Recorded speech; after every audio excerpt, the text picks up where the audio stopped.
अक्षय शिंदेच्या प्रकरणामध्ये आज मुंबई उच्च न्यायालयात सुनावणी झाली।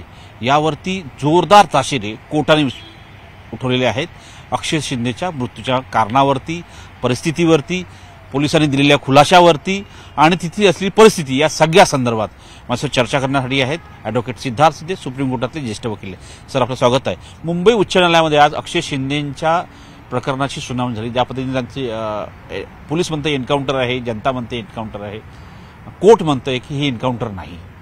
बघा, आज सुनावणी झाली। अक्षय शिंदेच्या वडिलांनी ही याचिका दाखल केली होती। त्याच्यात हायकोर्टात जस्टिस रेवती मोहिते डेरे आणि जस्टिस पृथ्वीराज चव्हाण यांच्यासमोर ही सुनावणी झाली आणि राज्य सरकारला म्हणजे प्रॉसिक्युटरला विचारण्यात आलं की नक्की हे काय झालं, प्रसंग कसा घडला, काय झालं।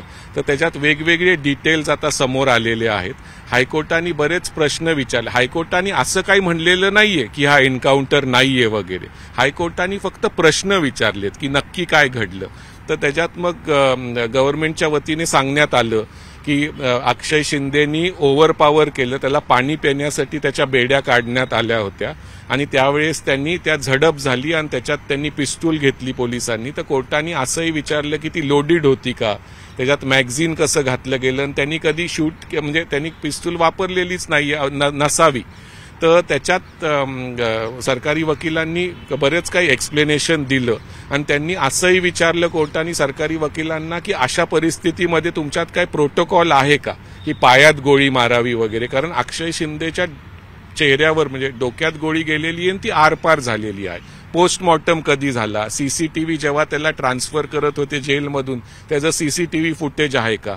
पोस्टमॉर्टम सरकार म्हणलं की जे हॉस्पिटलमध्ये दुसऱ्या दिवशी 8 वाजता सकाळी झालं। तर त्याच्यात काय, तर त्याच्यात रिपोर्ट आहे की ब्लिडिंगमुळे डेथ झाली वगैरे। आणि पोलिसांना जर 4 पोलीस ऑफिसर होते, 1 सब इन्स्पेक्टर होते, तर तो माणूस एवढ्या 4 जणांना कसा एम्पावर करू शकला। आता बघा, ह्याच्यात कसं असतं की एन्काउंटर आहे नाही हे आपल्याला उद्या समजेल। त्या अक्षय शिंदेचे वडील गेलेले आहेत। आता ह्याच्यात 2 मतप्रवाह आहेत। आपण बघितलं असतं की अशा ह्याच्यात 2 मतप्रवाह काय असतं की अशा माणसाला लगेचच शिक्षा द्या, ह्याला गल्लीत टांगा, ह्याला फाशी द्या। आपल्याकडे एक न्यायालयाची सिस्टम आहे। आता लोकांचं म्हणणं आहे की न्यायालयाच्या सिस्टममध्ये वेळ खूप लागतो, मग ती ट्रायल चालणार हे ते। पण आपल्या ह्याच्यात एक आपल्या फंडामेंटल आपल्या कॉन्स्टिट्यूशनमध्ये आणि आपली जी न्याय प्रणाली आहे त्याच्यात कोणी गुन्हेगार असला, अक्युज्ड असतो तो, पण त्याला जोपर्यंत न्यायालय शिक्षा देत नाही, कन्फर्म होत नाही, तोपर्यंत तो अक्युज्डच राहतो। तर ह्याच्यात असं काही लोकांना वाटायला लागलंय, काही पक्षांना, काही लोकांना की नाही हे प्रकरण पूर्ण संपवायला आणि त्याच्यावर पुढे काहीच होऊ नये, त्यामुळे हा एन्काउंटर केला गेलेला आहे। कोर्टाने त्याच्यावर काही भाष्य, कोर्टाने व्यवस्थित प्रश्न विचारले आहेत। कोर्टाने असंही म्हटलंय की त्याने जेव्हा हातात पिस्तूल घेऊन कोणावर रोखली तेव्हा इतर अधिकाऱ्यांनी त्याला रोखलं का नाही, तो फार स्ट्रॉंग माणूस नव्हता, त्यामुळे हे स्वीकारणं कठीण आहे की हे एन्काउंटर होऊ शकत नाही। असे प्रश्न कोर्ट विचारणारच, कारण अक्षय शिंदेच्या वडिलांची ही याचिका होती। तर राज्य सरकारला असे प्रश्न विचारलेच जातील। मी जसं म्हणले की 4 पोलीस होते, मग त्याला बंदूक चालवता येत नव्हती, मग तुम्ही त्याच वेळेस त्याच्या हातातल्या बेड्या कशा काढल्या, त्या झडप झाली, त्याच्यात त्यांनी बंदूक घेतली, मॅगझिन लोड कसं केलं, शूट कसं केलं आणि तुम्ही चेहऱ्यावर शूट का केलं, पायात का नाही केलं, असे सगळे प्रश्न विचारणं हे कोर्टाचं काम आहे। पण कोर्टाने असं काही डायरेक्ट म्हणलेलं नाहीये की हा फर्जी एन्काउंटर आहे किंवा काय। पोलिसांचं म्हणणं आहे की हे एन्काउंटर आहे। बऱ्याच लोकांना पण वाटतंय की हा एन्काउंटर, काही लोकांना वाटतंय की नाही हे मुद्दाम केलेला प्रसंग आहे। असं महाराष्ट्रात आपण गँग वॉरच्या वेळेस वगैरे ऐकलं होतं असे एन्काउंटर वगैरे, एवढ्यात आपण ऐकलेलं नाहीये। यूपीमध्ये वगैरे आपण हे प्रसंग ऐकलेत आणि ते मॅटर पण सुप्रीम कोर्टात वगैरे गेलेले आहेत। आणि ह्याच्यात कसं आहे, हा माणूस काय नॉन क्रिमिनल किंवा असा काय हा लिंगपिशाचा विकृत बुद्धीचा माणूस होता असेलच, कारण त्याच्यावर अजून जरी काही गुन्हा सिद्ध झाला, आता तो गेलेलाच आहे या जगातून।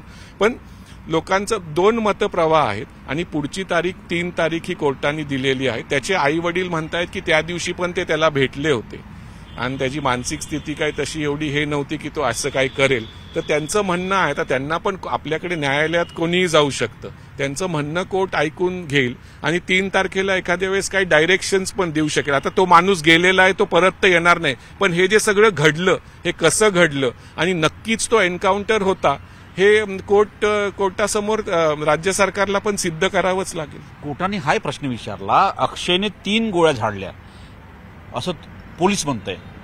1 गोळी पोलिसाला लागली तर 2 गोळ्या कुठे गेल्या? जर ही अशी परिस्थिती, जसं तुम्ही म्हणताय की परिस्थिती असते तर पायावर का गोळी मारली नाही, त्याच्या हातावर का गोळी मारली नाही, अशा अनेक प्रश्नांची सरबत्ती केली. काय वाटतंय की यावरती पोलीस उत्तर देऊ शकले नाही? नाही, उत्तर बघा, हे पब्लिक प्रॉसिक्युटर जे होते, जे पोलीस त्यांना सांगतात, आज पोलीसचे कोण तिथे उपस्थित नव्हते. जर पब्लिक प्रॉसिक्युटरना जेवढं ब्रीफ केलं गेलं, एजीपी म्हणजे गव्हर्नमेंट लीडरला जेवढं ब्रीफ केलं गेलेलं आहे तेवढं त्यांनी सांगितलं. आता काय झालं, सीएफएलचा रिपोर्ट येईल, ह्याच्यात इन्व्हेस्टिगेशन आता तर चालू आहे. म्हणजे आतून ह्याच्यावर आपण काय जास्त भाष्य करत, पण जे लोकांमध्ये प्रश्न आहे ते न्यायालय पण त्यांना प्रश्न काउंटर क्वेश्चन करणारच ना, की न्यायालयाला पण नक्की माहीत पाहिजे की हे नक्की काय झालेलं आहे. त्यामुळे ते प्रश्न करतीलच पोलिसांना. नाही, जसं म्हणताय की या संपूर्ण जे जखमी पोलीस आहेत त्यांचे वैद्यकीय अहवाल द्या, सीसीटीव्ही फुटेज द्या, फॉरेन्सिक लॅबचा अहवाल द्या, आधी पुरावे द्या, नंतर सुनावणी करू. बरोबर ना, तसंच होणार ना. पुरावे दिल्याशिवाय सुनावणी कशी होईल? पण ही याचिका दाखल केली होती अक्षय शिंदेच्या वडिलांनी, त्यामुळे ती बोर्डावर घेण्यात आली आणि त्याच्यात एजीपींना प्रश्न पण विचारण्यात आले. काही प्रमाणात त्यांनी प्रश्न दिले पण, एजीपी उत्तरं दिले. पण आता पुढे हे आत्ता तर घटना घडलेली आहे, त्यामुळे इन्व्हेस्टिगेशन प्रोग्रेसमध्ये आहे. आणि पुढच्या वेळेस पोलीस पण काही रिप्रेझेंटेशन, पोलीस पण तिथं समक्ष जे इन्चार्ज होते ते वगैरे असतील कोर्टात. आज कोर्टाने विचारलं पण मला वाटतं की कोण आहे इन्व्हेस्टिगेशन करणारे वगैरे, इथं का आलेले नाहीयेत. तर पुढच्या 3 तारखेला जेव्हा सुनावणी होईल त्याच्यात हे पण होईल. आता तो माणूस तर काही परत येणार नाहीये, पण हे एन्काउंटर जे झालेलं आहे हे खरंच झालं का, त्याच्यात काय दुसरं काय गूढ आहे ते आपल्याला आता समजेल कोर्टाकडून. आता मतप्रवाह मी जसं सांगितलं, दोन्हीकडून लोकांचं म्हणणं आहे की ह्याच्यात लवकर न्याय मिळायला पाहिजे आणि कोर्टाकडून न्याय दिला जात नाही. आता ह्या माणसांनी जर असं केलं असलं आणि पोलिसांवर त्यांनी पण वार केला आणि त्यामुळं रिटॅलिएशनमध्ये पोलिसांनी केलं तर असेल तर असेल, आणि नाही तर कोर्टासमोर जे काय तथ्य सरकारला मांडायचे ते मांडतील आणि मग कोर्ट ठरवेल. आता कोर्ट ह्याच्यात फार तर फार काय करू शकतं, ते सगळं ऐकून घेईल आणि मग काही गाईडलाईन्स वगैरे देऊ शकतं की जर एन्काउंटर तुम्ही केले तर असं व्हायला पाहिजे, असं हे आहे. आता या क्षणिक गोष्टी असतात आणि त्यावेळेस हे सगळं झडप झाली, घडलं वगैरे. आता त्यात इन्व्हेस्टिगेशन पूर्ण होईल, थोडा वेळ लागेल आणि 3 तारखेला अजून काही दिवस आहेत. त्या दिवशी अजून काय राज्य सरकार आणि पोलीस कोर्टात सांगतात, काय लेखी उत्तर देतात किंवा ओरली काय सांगतात, त्याच्यावर मग पुढे कोर्ट काय करायचं ते ठरवेल. कोर्टामधलं जर वातावरण बघितलं, पोलीस आणि सरकारी वकिलांना कोर्टाने झापलं, सुनावलं खूप. त्यांनी म्हटलं अक्षयने पिस्तूल कशी लोड केली, ते म्हणाले की मी 100 वेळा फायर केलाय. मला माहिती आहे की किती अडचणी असतात. ज्या माणसांनी पिस्तूल कधी हाताळली नाही अशा व्यक्तीने कसं करू शकतो? बघा, कोर्ट ते प्रश्न विचारेलच ना, कारण त्या अक्षयच्या वडील कोर्टात गेलेले आहेत. तर सरकारला कोण प्रश्न विचारणार? तर कोर्टाला त्यांना ठरवायला की नक्की काय झालं असं क्वेश्चन, क्रॉस क्वेश्चन ते करणारच. पण अशा ह्याच्यातून की कोर्टाने सांगितलं की खूप त्यांच्यावर ताशेरे ओढले आणि एन्काउंटर फर्जी असं म्हणलं, असं आपल्याला म्हणता येणार नाही. अजून ही पहिली सुनावणी होती, 3 तारखेला परत सुनावणी होणार आहे. इन्व्हेस्टिगेशन प्रोग्रेसमध्ये आहे. ठीक आहे, कडक प्रश्न विचारले आणि ते कोर्टाने विचारायला पण पाहिजे. सरकारी वकील म्हणतात झटापट्टीमध्ये पिस्तूल लोड झाली. हो, मी म्हणलं ना, मी तुम्हाला सुरुवातीलाच सांगितलं की झडप झाली, तो पाणी प्यायला, असं सरकारचं म्हणणं आहे. सरकारी वकिलांचं, पोलिसांचं म्हणणं आहे की तो पाणी प्यायला त्यांनी त्याचे हँडकफ्स उघडले गेले होते आणि त्या ह्याच्या झटापटी पण त्यांनी मॅगझिन पण लोड केलं, शूट पण केलं आणि पोलिसांवर वार केला. मग पोलिसांनी रिटॅलिएशनमध्ये त्याला चेहऱ्यात गोळी मारली आणि ती आरपार झाली त्याच्या. तर हे सगळे गोष्ट मॅटर ऑफ इन्व्हेस्टिगेशन आहेत. कोर्टाचं ते काम होतं विचारणं की नक्की काय कशामुळे हे झालं, काय झालं. आता उत्तर काही प्रमाणात सरकारनी, पोलिसांनी दिलंय. आता अजून विस्तृत उत्तर इन्व्हेस्टिगेशन जसं जाईल आणि 3 तारखेला अजून विस्तृत उत्तर ते देतील. मग ते कोर्ट कसं मान्य करेल, काय करेल आणि त्याच्यावर काय मग ते गाईडलाईन्स देतात का एन्काउंटरसाठी वगैरे, हे बघावं लागेल. कारण की जसं तुम्ही मगाशी म्हणताना बोलले की उत्तर प्रदेशात अनेक एन्काउंटर झाले, विकास मिश्र असो किंवा इतरही असो, तर या संदर्भात दुबेचं झालं, खूप बऱ्यापैकी झाले मागच्या एका वर्षात. महाराष्ट्रात हे प्रमाण कमी होतं, फक्त गँगवॉरच्या वेळेस 90s मध्ये, अर्ली 90s मध्ये हे होत होतं थोडंफार.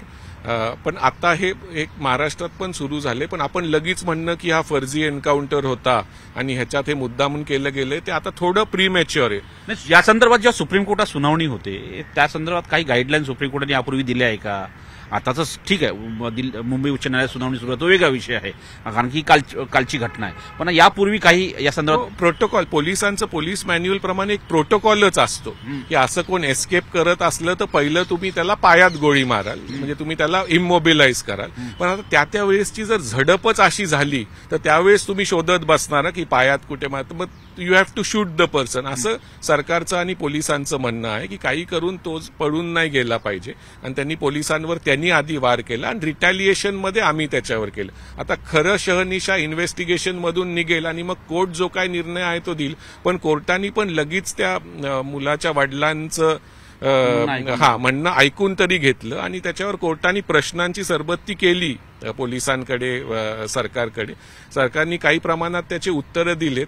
काही उत्तरं आता हळूहळू जसं इन्व्हेस्टिगेशन प्रोग्रेस होईल तसं येतील आणि आपल्याला 3 तारखेला परत काय कोर्ट ह्याच्यावर भाष्य करतं ते समजेलच. नाही का, साधारण म्हणजे आता ज्या प्रश्नांची सरबत्ती झालेली आहे आज कोर्टाच्या वतीनं, त्यासाठी तुम्हाला आपल्याला 3 तारखेपर्यंत वाट पाहावी लागेल, कारण की सरकार म्हणतंय की पुरावे नाही आहे. कोर्ट असं देखील म्हणाला की तुम्ही हे अहवाल आतापर्यंत का मांडले नाही, तुम्ही एवढं सगळ्या गोष्टी जर कोर्टात येत आहे तर का मांडले नाही. ह्याच्यात वेळ पण बऱ्याच वेळेस लागतो ना, एकदम इन्स्टंटली तर सगळे अहवाल वगैरे येत नाही. इन्व्हेस्टिगेशन प्रोग्रेसमध्ये आहे. कोर्टाने काही माहिती पण मागवली आहे सीसीटीव्हीची, जेव्हा तो बाहेर आला. परत आता त्या ठिकाणी एकदम कॅमेरे वगैरे नसतील, जवळचं हॉस्पिटल जवळजवळ 25 किलोमीटर लांब होतं, त्याला पण आणि पोलिसांना पण लगेच हॉस्पिटलमध्ये नेण्यात वगैरे आलं. हे सगळे फॅक्ट्स आहेत. आता त्याचं इन्व्हेस्टिगेशन प्रोग्रेसमध्ये आहे. लगेचच काय निकाल इन्व्हेस्टिगेशनचा येत नसतो की असं झालं किंवा तसं झालं.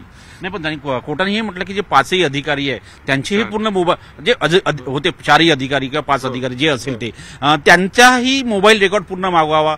कारण म्हटलं की कारण की चर्चा आहे सोशल मीडियावरती अशी प्रचंड चर्चा आहे की त्या संपूर्ण परिसरामध्ये नेटवर्क नसतं, त्याच वेळी त्यांना एक फोन येऊन गेला होता, अशी खूप चर्चा आहे. आता ते मॅटर ऑफ इन्व्हेस्टिगेशन आहे, त्यामुळे कोर्टाने, पोलिसांनी, राज्य सरकारने जेवढं इन्फॉर्मेशन त्यांच्याकडे आहे ते सांगितलेलं आहे. आता इन्व्हेस्टिगेशन आणि इन्फॉर्मेशन, जसं इन्व्हेस्टिगेशन प्रोग्रेस होईल आणि इन्फॉर्मेशन मिळत राहील तसं 3 तारखेपर्यंत अजून काय माहिती त्यांच्याकडे आली तर तिथं, आणि त्यांनी कोर्टाने काही मागणी केली आहे की आम्हाला हे पण तुम्ही द्या, ते सरकारला आणि पोलिसांना द्यावं लागेल. आणि 3 तारखेला लगेचच ह्याची सुनावणी काही दिवसातच आहे. आता 3 तारखेला कोर्ट काय ह्याच्यावर भाष्य करतं, हो पुढच्या आठवड्यातच, मला वाटतं पुढच्या गुरुवारी. त्यामुळे तोपर्यंत काही वेळ आहे 1 आठवड्याचा. आणि अजून काय त्याच्यात पोलिसांना आणि राज्य सरकारला मिळालं मटेरियल आणि ह्या जे कोर्टाने विचारले ते नक्कीच हे देतील. पण मी तुम्हाला जसं सुरुवातीला सांगितलं, ह्याच्यात 2 मतप्रवाह आहेत की एक तर लगेचच न्याय मिळायला पाहिजे अशा लिंगपिशाच लोकांवर वगैरे, पण तो आतापर्यंत त्याच्यावर सिद्ध नव्हता झाला गुन्हा, आणि 2 आरोपी अजून मला वाटतं फरार आहेत. त्यामुळे आणि काही लोकांचं म्हणणं आहे की लिगल प्रोसेस फॉलो केली गेली पाहिजे. आता आपल्या काही कारणं असतील, काय असतील, तर लिगल प्रोसेसला आपल्याकडे काही वर्ष लागतात आणि लोकांना वाटतं की अशा लोकांना लवकर शिक्षा दिली पाहिजे. आता मी काय म्हणत नाहीये की एन्काउंटर चुकीचं होतं, काय खरंही असू शकतं. आणि जर हे एन्काउंटर मॅनेज्ड असलं तर मग राज्य सरकारला आणि पोलिसांना प्रॉपर उत्तर द्यावंच लागेल. आणि ते कोण ठरवू शकतं तर परत कोर्टच. त्यामुळे आता हायकोर्ट ठरवेल.